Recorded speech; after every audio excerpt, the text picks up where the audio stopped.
চট্টগ্রামে ধর্ষণে অভিযুক্ত যুবককে পুলিশি হেফাজতে নিলেও এখনও উত্তেজিত জনতা আশপাশের বিভিন্ন ভবনে অবস্থান নিয়ে পুলিশ সদস্যদের ঘিরে রেখেছেন।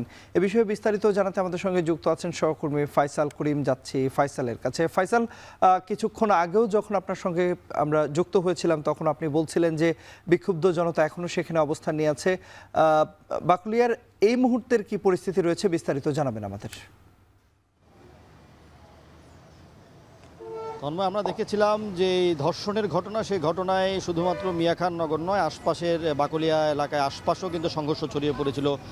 তুলাতুলি এলাকার যারা বিক্ষুব্ধ জনতা তারা কিন্তু এখানে এসে কিন্তু তারা অবস্থান নিয়েছিলেন এবং পুলিশের বেশ কয়েকটি গাড়ি আমরা দেখেছি যে তারা কিন্তু পুড়িয়ে দিয়েছে। পাশাপাশি সাধারণ যে যানবাহন, বড় বাস, এমন কয়েকটি যানবাহনও তারা পুড়িয়ে দিয়েছে এবং প্রায় আধা ঘন্টা আগে এখানে যে পরিস্থিতি সেটি নিয়ন্ত্রণে এসছে। এটি আমরা এখন যে সড়কটি আছি এটি তুলাতুলির একটি সড়ক, এটি চট্টগ্রামের সাথে দক্ষিণ জেলার যে যোগাযোগ সেই তেমন একটি মহাসড়কের মতোই বলা চলে এবং এখানে কিন্তু কিছুক্ষণ আগে যান চলাচল শুরু হয়েছে এবং পরিস্থিতি নিয়ন্ত্রণে নিয়েছে পুলিশ। আমরা এর আগে যেটি দেখিয়েছিলাম যে পুলিশ একটি বহুতল ভবন অবরুদ্ধ ছিল, সেখানে আমরা যেটি দেখেছি যে রাজনৈতিক নেতাকর্মীদের সহযোগিতায় সেখান থেকে অবরুদ্ধ অবস্থা থেকে পুলিশকে রক্ষা করা হয় এবং তারপর আমরা দেখেছি সেই 7 পুলিশ সদস্য যারা সেখানে অবরুদ্ধ ছিলেন তারা নিরাপদে থানায় ফিরে আসেন। তবে এখন যে পরিস্থিতি সেটি আসলে বলা চলে পুরোপুরি স্বাভাবিক।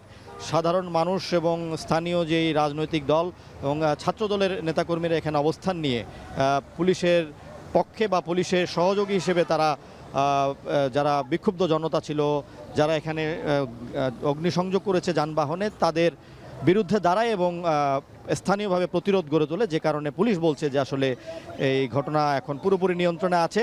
এবং আমরা যেটি জেনেছিলাম যে এই ঘটনায় আজকে সারা রাতই কিন্তু চট্টগ্রামের বাকলিয়া এলাকা, মিয়া খান নগর কিন্তু উত্তপ্ত ছিল এবং পুলিশ কিন্তু বেশ কয়েক রাউন্ড টিয়ার সেল, কাঁদানে গ্যাস, রাবার বুলেট এবং সাউন্ড গ্রেনেড ছিল পরিস্থিতি নিয়ন্ত্রণের চেষ্টা করে এবং প্রায় 5.5 থেকে 6 ঘন্টার চেষ্টায় যিনি অভিযুক্ত আসামি ছিল মনির, তাকে কিন্তু উদ্ধার করে নিয়ে আসতে সক্ষম হয়। তবে স্থানীয়ভাবে আমরা দেখেছি এখনও ক্ষোভ আছে, সাধারণ মানুষ ক্ষোভ প্রকাশ করছেন যে এটি যাতে দ্রুত বিচার হয় সেই বিষয়টি তারা নিশ্চিত করতে চাইছেন।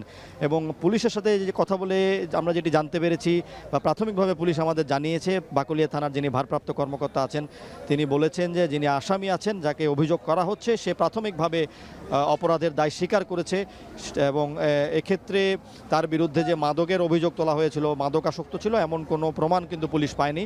পুলিশ বলছে যে সে স্বাভাবিক মস্তিষ্কে এই ঘটনাটি ঘটিয়েছে এবং আজকে দেখেছি যে এই ঘটনার বিচার দাবিতে কিন্তু সাধারণ মানুষ বিক্ষুব্ধ ছিল, তাদের সাথে পুলিশের ধাওয়া পাল্টা দেওয়ার ঘটনা ঘটেছে, যেখানে প্রায় 12 থেকে 15 জন আহত হয়েছে, যার মধ্যে পুলিশ সদস্য এবং সাংবাদিক আছে। এবং আমরা দেখেছিলাম যে আসলে বিকেল প্রায় 4টার পর থেকে বাকলিয়া এলাকায় তাকে অবরুদ্ধ করে রাখা হয় এবং যে শিশুটির সাথে ন্যাক্কারজনক ঘটনা ঘটেছে সে চট্টগ্রাম মেডিকেল কলেজ হাসপাতালে এখন সংকটাপন্ন চিকিৎসাধীন আছে এবং চট্টগ্রামের যিনি মেয়র আছেন ডাক্তার শাহাদাত, তিনি কিন্তু চট্টগ্রাম মেডিকেল কলেজ হাসপাতালে গিয়ে তাকে দেখে এসছেন এবং সর্বাত্মক সহযোগিতার আশ্বাস দিয়েছেন। এবং পুলিশের পক্ষ থেকে বলা হচ্ছে বা নিশ্চিত করা হচ্ছে যিনি আসামি আছে তাকে যাতে দ্রুত তার বিচার নিশ্চিত করার জন্য তাদের পক্ষ থেকে যা যা করা দরকার তারা সেগুলো করবে। তো এই ছিল আমার কাছে সবশেষ। চট্টগ্রাম থেকে যুক্ত হয়েছিলেন সহকর্মী ফাইসাল করিম।